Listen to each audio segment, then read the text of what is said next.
ቅዱስ ዮሐንስ መጥምቅ የሙሽራው ጓደኛ። የጥንታውያን አብያተ ክርስቲያናት የስዕል ትውፊት ስንመለከት ቅዱስ ዮሐንስ መጥምቅ ሁለት ክንፎች ያሉት ሆነው እናያለን።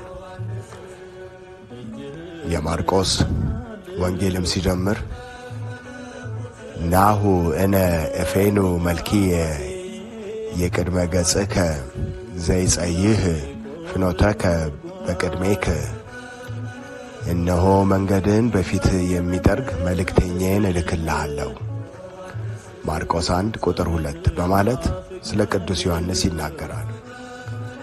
ወደ ሕዝቡ የተላከ በመሆኑ መልአክ አለው እንጂ ተፈጥሮ እንደ ሰማያውያን መላእክት ሆኖ አይደለም።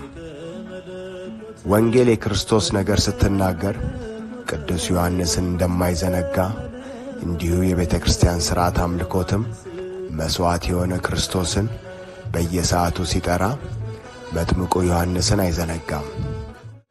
እርሱ ወልደ እግዚአብሔር መንገድ ጠራጊ ወይም ፀሐዬ ፍኖት ነውና።